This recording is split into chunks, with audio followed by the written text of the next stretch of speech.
अस्सलातु वस्सलामु अला मुहम्मदिन व आलिहि व अस्हाबिहि अजमईन। अम्मा बाद फ़अऊज़ु बिल्लाहि मिनश शैतानिर रजीम।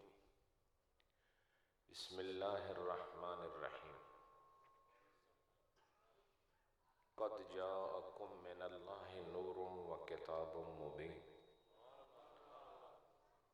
सदक़ल्लाहु मौलानल अज़ीम। व फ़ी मक़ामिन आख़र क़ाल अल्लाहु अज़्ज़ व जल्ल लक़द मन्नल्लाहु अलल मुअमिनीन इज़ बअस फ़ीहिम रसूला। व फ़ी मक़ामिन आख़र क़ाल अल्लाहु तबारक व तआला क़द जाअकुम बुरहानुम मिन रब्बिकुम व अंज़लना इलैकुम नूरम मुबीना।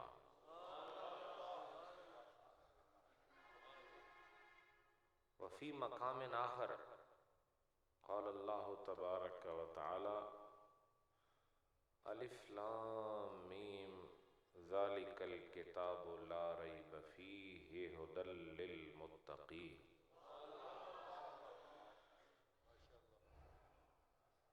सदक़ल्लाहु मौलानल अज़ीम।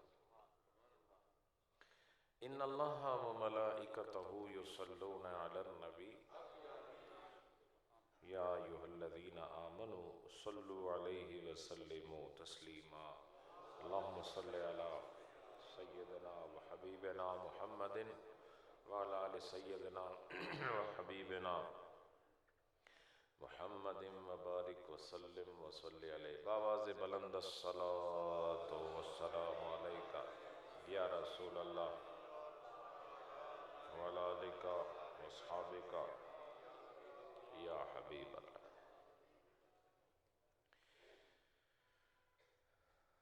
हज़रात मोहतरम, अल्लाह रब्बुल आलमीन का एहसान है, करम है, मेहरबानी है, बंदा नवाजी है कि उसने हमें अदम से वजूद में लाकर सूरत इंसानी से मुशर्रफ करके सूरत ईमानी का फ़ख्र अता फरमाया।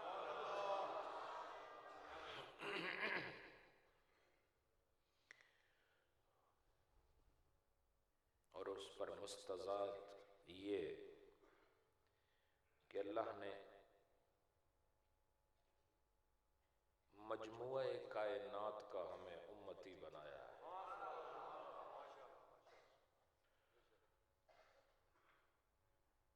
मरकज़े कायनात का गुलाम बनाया है।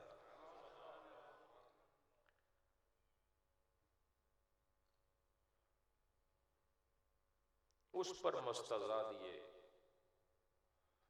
कि अल्लाह ने हमें सुन्नी बनाया है।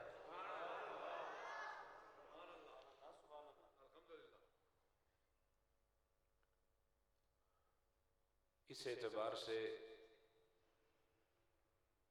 तमाम उम्र भी अल्लाह का शुक्र अदा किया जाए तो हक के शुक्र अदा नहीं हो सकता है। आपकी इस मस्जिद के अजीम खतीब, बाकिरदार, पुरवकार, खुश गुफ्तार अल्लामा फ़ख्र नवीद सिद्दीकी नक्शबंदी, अल्लाह इनको, इनके रफ़क़ा को, इस मस्जिद के जमी मुंतज़िमीन को, इसके मुआविनीन को, इसमें हाज़री देने वाले मुसल्लीन को बरकतें, अज़मतें, रिफ़तें अता फ़रमाए।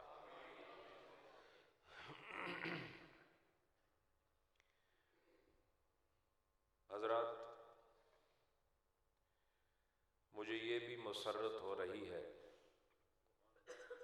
कि जिस अज़ीमुश्शान सुन्नी मरकज़ में आज मुझे हाज़री का मौका मिला है, इसकी संगे बुनियाद मेरे शेख करीम ने अपने प्यारे हाथों से रखी थी।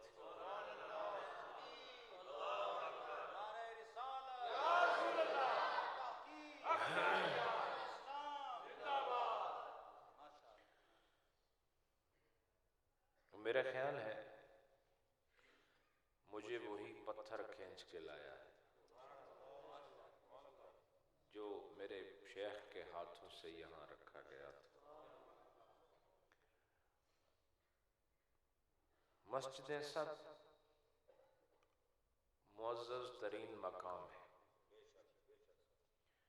और अल्लाह ने सिर्फ बैतुल्लाह का जिक्र नहीं फरमाया, अल्लाह ने रूए ज़मीन की हर मस्जिद को अपनी मिल्कियत ख़ास फरमाया है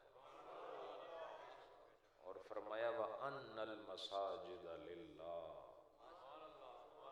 कुरान ने कहा कि जितनी भी मस्जिदें हैं ये अल्लाह की हैं। तो मुझे कह लेने दो कि मस्जिद अल्लाह की है और अल्लाह के घर में वही आ सकता है जो अल्लाह वाला होता है।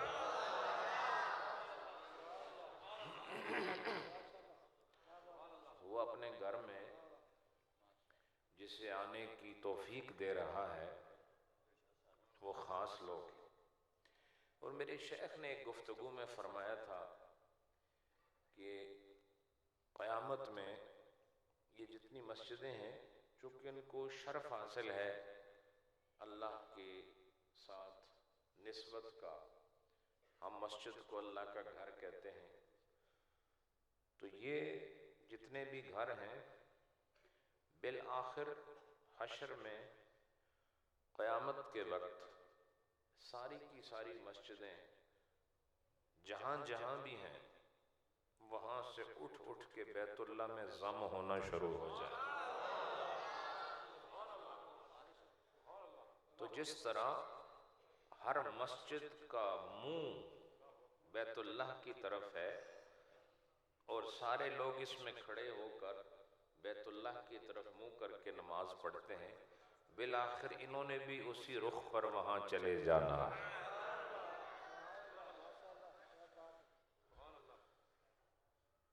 हजरात, जिस इलाके की मस्जिद खूबसूरत हो, एहतमाम अच्छा हो, वो इलाके वालों के मजहबी मिजाज की अक्कास मस्जिद होती है।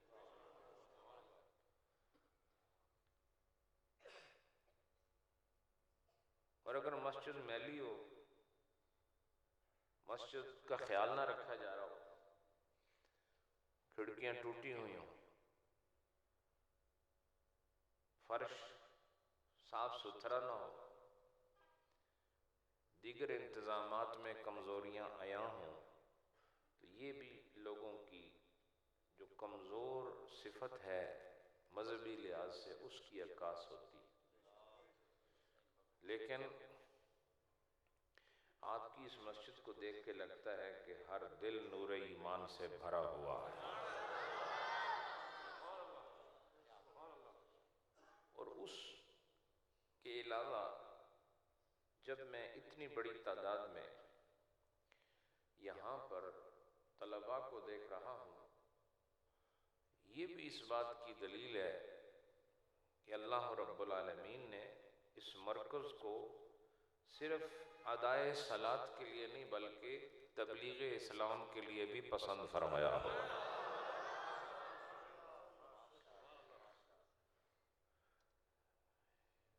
वो लोग जो इस सारी काविश में मगन हैं और इस सारे सिलसिले का हिस्सा हैं, ये मुबारकबाद के लायक हैं और दुआओं के मुस्तहिक हैं। आज से पहले भी अल्लामा फ़ख्र नवीद साहब, अल्लाह इनकी उम्र में बरकतें फरमाए, इन्होंने मुझे फरमाया था कि मैं यहाँ आऊँ और जुमे के मौके पर आपसे हम कलाम हूँ।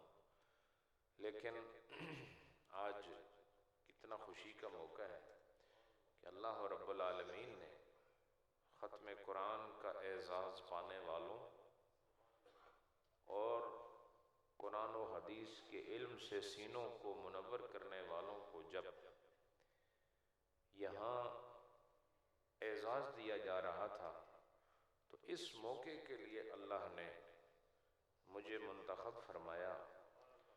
तो जुमे का दिन भी अजीम है और जो आज इसमें हो रहा है वो भी अज़मतों वाली बात है। दुरूशी पढ़ लीजिए, अस्सलातो वस्सलामु अलैका या रसूल अल्लाह व अला आलिका व अस्हाबिका या हबीब अल्लाह।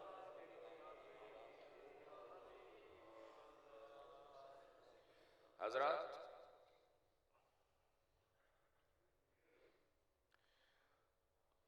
अल्लाह रब्बुल आलमीन ने मोमिनों पर एहसान फरमाया कि उनमें अपना रसूल मबूस किया। कुछ आयात का रब्त है जो मैं पेश कर रहा हूं। अल्लाह ने एहसान फरमाया, लक़द मन्नल्लाहु अलल मुअमिनीना इज़ बअस फ़ीहिम रसूला। अल्लाह ने इनमें अपना रसूल मबूस फरमाया और अल्लाह का ये एहसान है। एक तरफ कुरान है और एक तरफ एहसान है।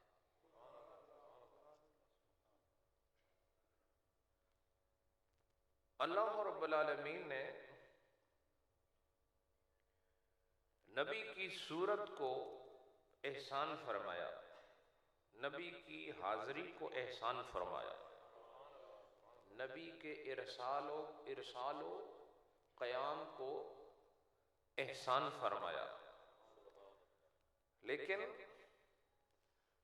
नबी पाक अलैहिस्सलातु वस्सलाम अल्लाह का एहसान बहुत सारी वजूहात की बिना पर है, लेकिन एक बहुत बड़ी वजह, बल्कि सबसे बड़ी वजह यह है कि नबी पाक इसलिए एहसान है कि वो हिदायत का सामान है।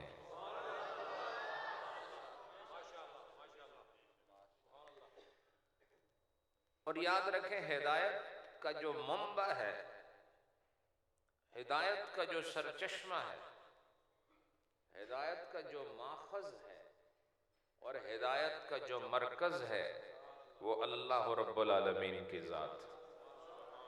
अल्लाह के बगैर कोई हिदायत हासिल नहीं कर सकता।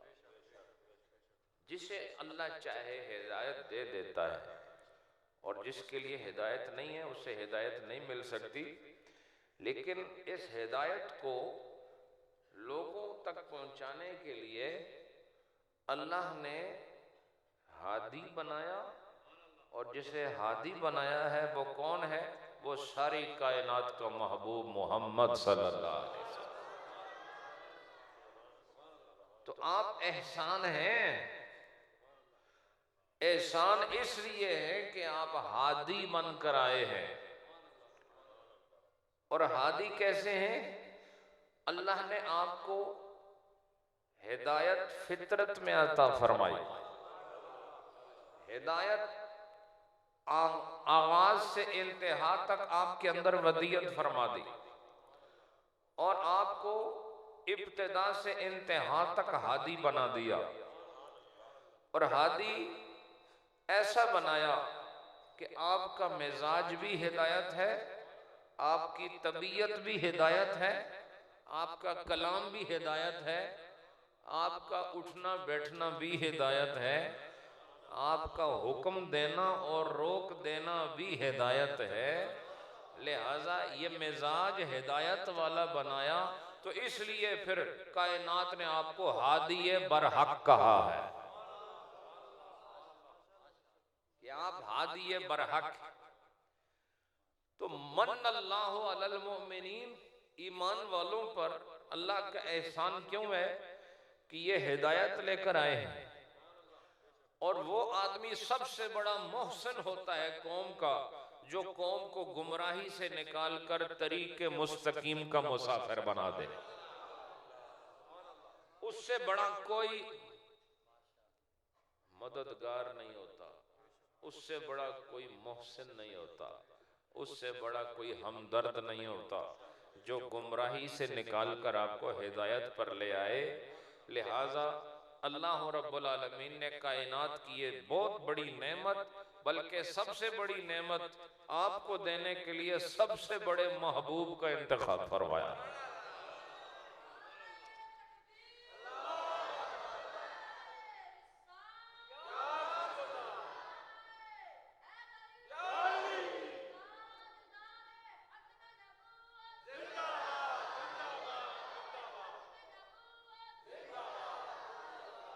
हजरात, मैंने इसलिए आपके सामने इस हवाले से गुफ्तगू की है क्योंकि आज मौका इस बात का तकाजा कर रहा है। अल्लाह रब्बुल आलमीन ने कुरान पाक को नूर कहा है। सारे सुनने हो के नहीं? मैंने दो चार आयतें पढ़ी हैं, मैं जरा इनको आपके सामने इख्तिसार के साथ रब्त मैंने शुरू कर दिया है। हुजूर अल्लाह का एहसान है, उसका एक सबब आपके सामने रख दिया है। अब अल्लाह हादी हकीकत में और नबी हादी है अल्लाह के बनाने से। तो अल्लाह ने जिसे हादी बनाया है उसे हादी बना के सनद भी दे दी, व इन्नका लतहदी इला सिरातिम मुस्तकीम।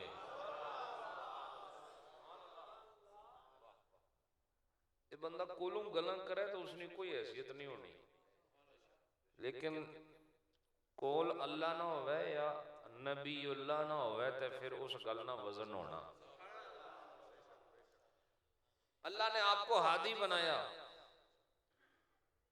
और खुद फरमाया इन्नका लतहदी इला सिरातिम मुस्तकीम। आप हैं जो सिराते मुस्तकीम की तरफ हिदायत देने वाले। अब हिदायत नबी के जरिए से है, और नबी किस चीज की हिदायत देते हैं? नबी सिराते मुस्तकीम की हिदायत देते हैं, सिराते मुस्तकीम पर लाते हैं, उस पर चलाते हैं। और वजह क्या है? अब मैं सबकी तवज्जो चाहता हूं, इस सिराते मुस्तकीम पर चलाने का सबब क्या है? फरमाया सबब यह है कि इंसान को इसलिए पैदा किया गया और पैदा करने के बाद दूर किया गया, पैदा किया और इसे दूर किया गया ताकि ये मुजाहिदा करके और शैतान से मुजादला करके मेहनत करके साबित करे कि मैं महबूब मखलूक हूं, मैं बड़े तड़प तड़प के, बड़े सिसक के वापस अपने महबूब तक पहुंचा। असल मकसूद खुदा तक जाना है और खुदा तक कामयाबी के साथ पहुंचना है। असल मकसूद वस्ल खुदा है। लिहाजा जब ये कहा जाए कि किसी शख्स का विसाल हो गया, आम मतलब ये समझा जाता है कि ये दुनिया से चला गया, लेकिन अगर सूफी के आगे ये कह दो तो वो तड़प जाएगा और वो भड़क जाएगा। उसकी वजह यह है कि विसाल का हासिल होना तसव्वुफ में इंतहाई मकाम है। वस्ल खुदा हासिल हो जाए, इसी को विसाल कहते हैं। और याद रखो, वसल का मतलब ही मिलना होता है। वसल का मतलब मिलना होता है और फसल का मतलब जुदा होना होता है। इस वक्त हम मंजिले फसल में हैं, हम इस वक्त मंजिले फसल में हैं और हमारे और रब के दरमियान एक फासिल मौजूद है, एक फासला मौजूद है। और फासले को भी फासला इसलिए कहते हैं कि वो एक दूसरे से दूर होते हैं, इसलिए इसे फासला कहते हैं। लेकिन जब फासला हो ना हो तो फिर वासला होता है, और वासले के लिए वास्ता होता है, और वास्ते के लिए अल्लाह ने मोहम्मद को पैदा फरमाया।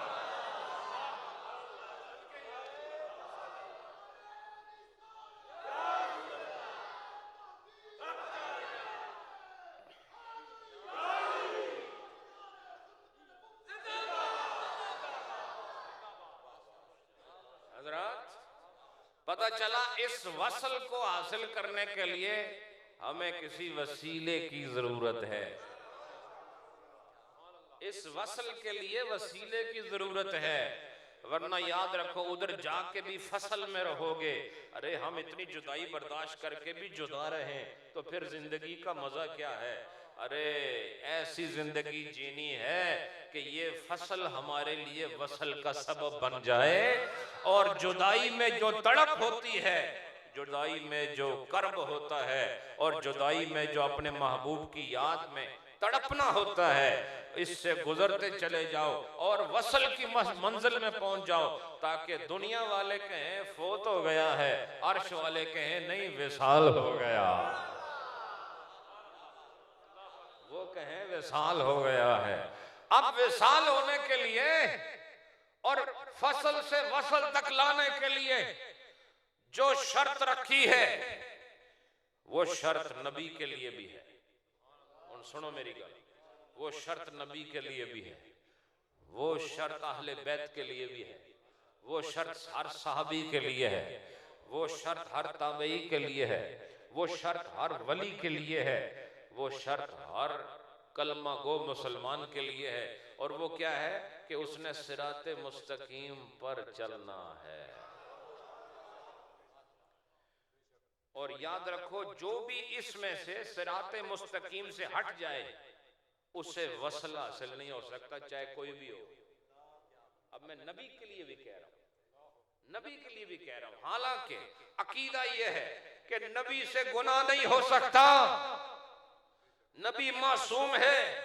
और मैं अपने गुफ्तगू के तनाजुर में यह बात पेश कर रहा हूं कि सिराते मुस्तकीम पर चलाने के लिए अल्लाह ने फरमाया व इन्नका लतहदी इला सिराते मुस्तकीम, आप सिराते मुस्तकीम पर चला रहे हैं तो लाजिम है कि नबी खुद भी सिराते मुस्तकीम पर चल रहा।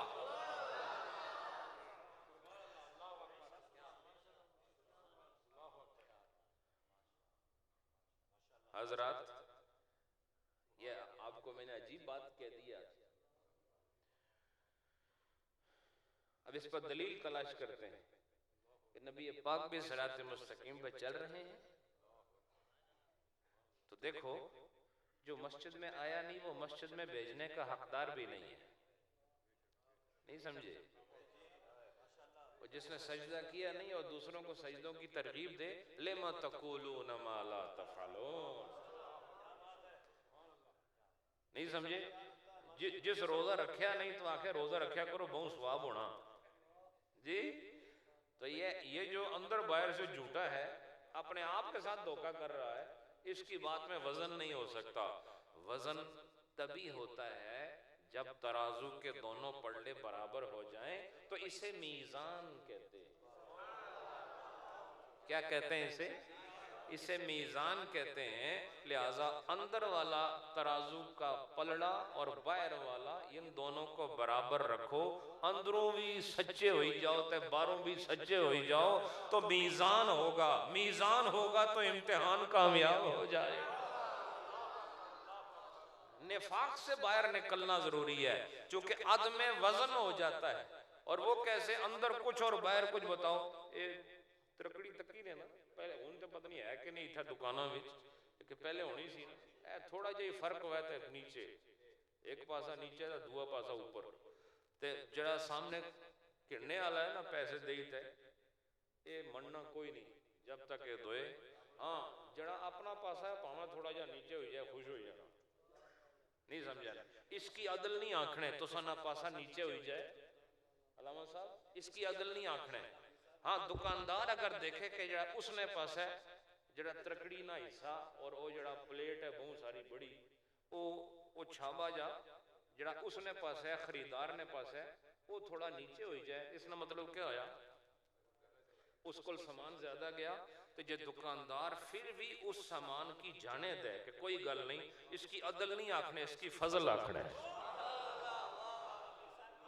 समझ आई कि नहीं आपको? और फजल कहते ही उलमा बैठे, फजल इजाफी चीज को फजल कहा जाता है, और वुजू से बचे हुए पानी को फजलल वुजू कहा जाता है। वो जो बच जाता है ना फिका की जबान में, फजलल वुजू, पानी वो जो वुजू से बच जाए, जायद हो जाए, उसे फजल कहते हैं। लिहाजा बंदे के पास भी इतनी सलाहियत है, बंदे के पास भी इतनी सलाहियत है कि वो कभी कभी अदल से गुजर के फजल का रुख कर लेता है। तो बताओ, अगर बंदे के अंदर अल्लाह ने फजल का ये मयार रखा है तो खुद परवरदिगार का मयार फजल क्या होगा।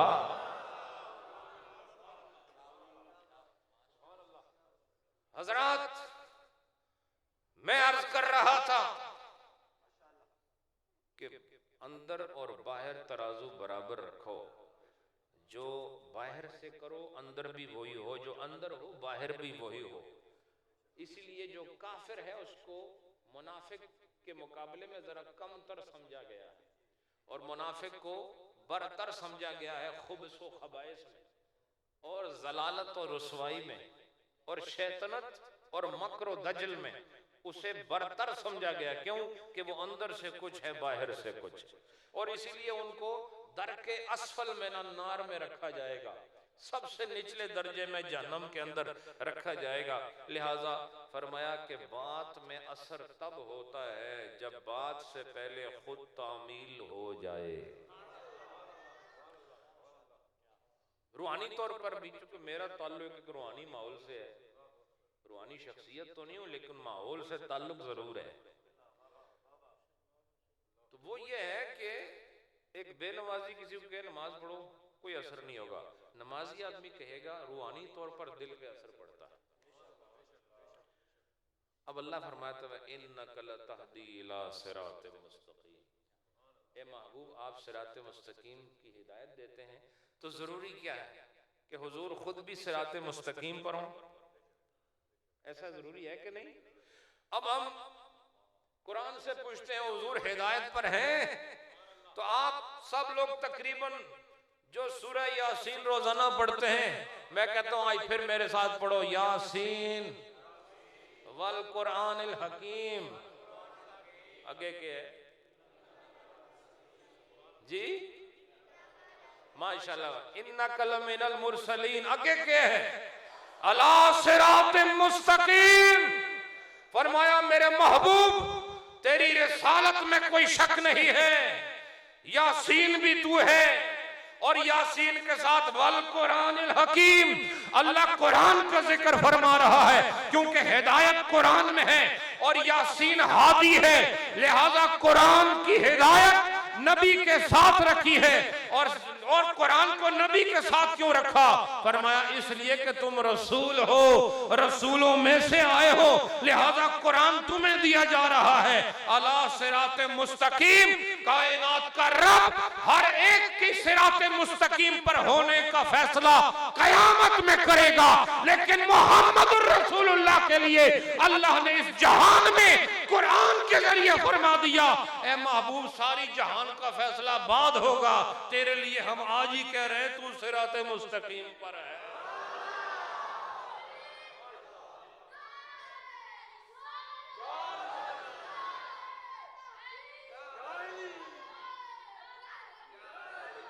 हजरात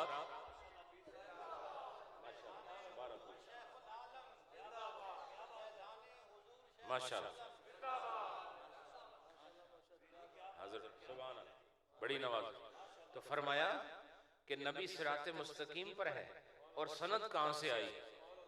सनद कहां से आई? जो सनद खुद जारी करता है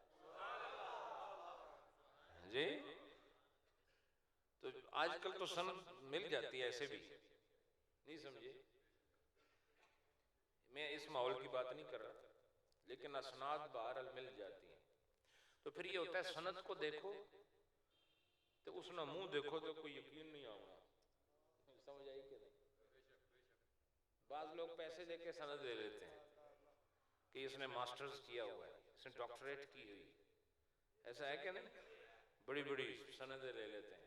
तो जब सनद देखो तो उसने गल्ला देखो तो कुछ समझ नहीं आती कि ये झूठ है या उधर झूठ है जी।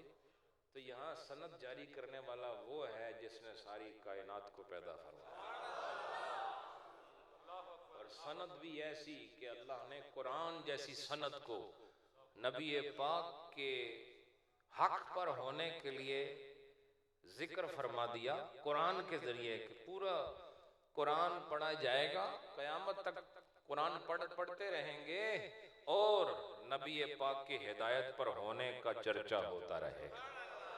ये वरफाना लका जिक्र की एक सूरत ये भी है कि अल्लाह लोगों से पढ़वा रहा है अला सिरात मुस्तकीम, अला सिरात मुस्तकीम, अला सिरात मुस्तकीम। अब एक बात और है कि ये सिरात मुस्तकीम शर्त है नबी के लिए भी। अब बताओ जब नबी इससे हटता नहीं तो वो अहले बैत कैसे हट सकता है, सहाबी कैसे हट सकता है, जो अपने आप को आशिक रसूल कहता है वो कैसे हट सकता है। याद रखो ये यहां मैं देख रहा हूं ये टोपियों का रंग बच्चों ने जो सर पे रखा हुआ है, ये भी कोई निस्बत है, ये भी कोई ताल्लुक है। तो मैं कहता हूं ये मोहब्बत बहुत हल्की मोहब्बत है जिसमें लोग अपने पीर के लिबादे की नकल करते हैं, लेकिन याद रखो कायनात का पीर एक ही है जिसे मोहम्मद रसूलुल्लाह कहते हैं।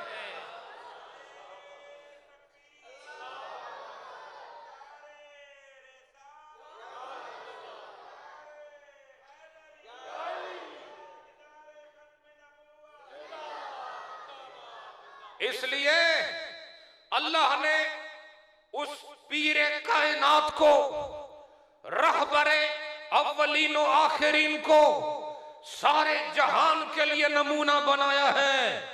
और ऐसा नमूना बनाया कि अल्लाह ने वाशगाफ अल्फाज में फरमाया लक़द कान लकुम फी रसूलिल्लाहि उस्वतुन हसना। मेरे नबी का तरीका तुम्हारे लिए बेहतरीन नमूना है। किसके लिए नमूना है? नहीं वो तो है तो तुम्हारे और मेरे लिए, लेकिन सबब क्या है, किन लोगों के लिए? लिमन काना यरजुल्लाह। भाई फिर खुद ब खुद यहां फसल की बात से वसल की बात आ गई।